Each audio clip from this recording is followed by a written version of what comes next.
गे माई श्री कृष्णक बेटी श्यामा देवी चके बासन छानी भाई।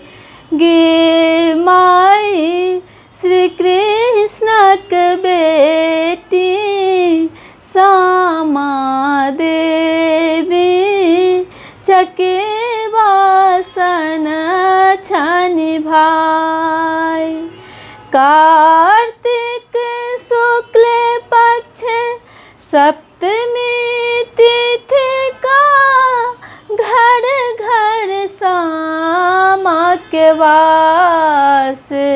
गे माई श्री कृष्णक बेटी श्यामा देवी चके बासन छानी भाई।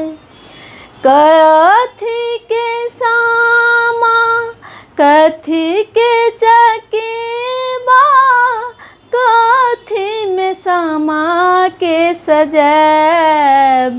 गे माई माटी के श्यामा माटी के चके बा डाला में श्यामा के सजैब। गे माई माटी के श्यामा माटी के चके बा डाला में श्यामा के सजैब। कोने भैया लौता गंगा सा माटी कोरे कोने भैया यमुना के पानी। गे माई कोने भैया लौता रंग बिरंग रंगा ताहि लय श्यामा के सजैब। गे माई कोने भैया लौता रंग बिरंग रंगा ताहि लय श्यामा के सजैब। लड्डू भैया लौता गंगा सा माटी कोरे लाल भैया यमुना के पानी। गे माई सोनू भैया लौता रंग बिरंग रंगा ताहि लय श्यामा के सजैब। कोने बहिन सनलनी श्यामा लेल माटी कोने बहिन के लन तैयार। गे माई कोने बहिन रचलनी रंग बिरंग सा केलनी श्यामा के तैयारी। गे माई कोने बहिन रचलनी रंग बिरंग सा केलनी श्यामा के तैयार। चुन्नू बहिन सनलनी श्यामा लेल माटी मुन्नू बहिन केलनी तैयार। गे माई मुंचुन बहिन रचलनी रंग बिरंग सा केलनी श्यामा के तैयार।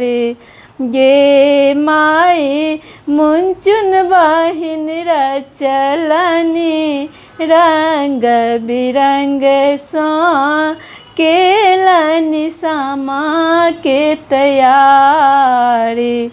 गे माई श्री कृष्णक बेटी श्यामा देवी चके बासन छनि भाई।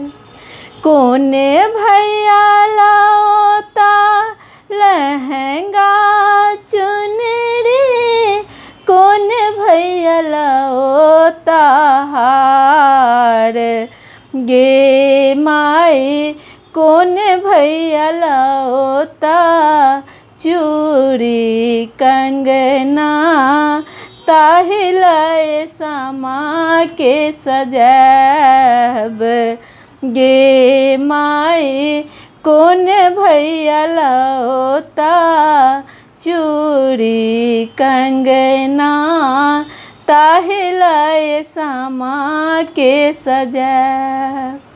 छोटू भैया लाओता लहंगा चुनरी, मोनू भैया लाओता हार, गे माई मंटू भैया लाओता चूड़ी कंगना, ताहि लाए सामा के सजैब, गे माई मंटू भैया लाओता चूड़ी कंगना, ताहि लाए सामा के सजैब।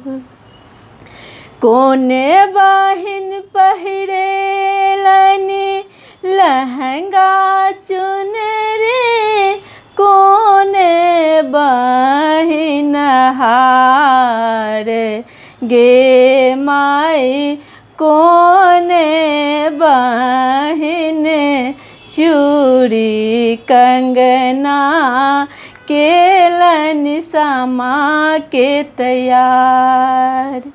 छोटी बहिन पहिरेलनि लहंगा चुनरी, मोनी बहिन हार, गे माई रूपा बहिन चूड़ी कंगना, केलनि सामा के तैयार, गे माई रूपा बहिन चूड़ी कंगना, केलनि सामा के तैयार। पहिरा ओढ़िए साम चको तैयार भेली, डालल चलल खिलाए, गे माई संतोष प्रिया आशीष मांगत, युग युग जीवत सब भाई, गे माई संतोष प्रिया आशीष मांगत, युग युग जीवत सब भाई, गे माई श्री कृष्णक बेटी श्यामा देवी, चके बासन छनि भाई, गे माई श्री कृष्णक बेटी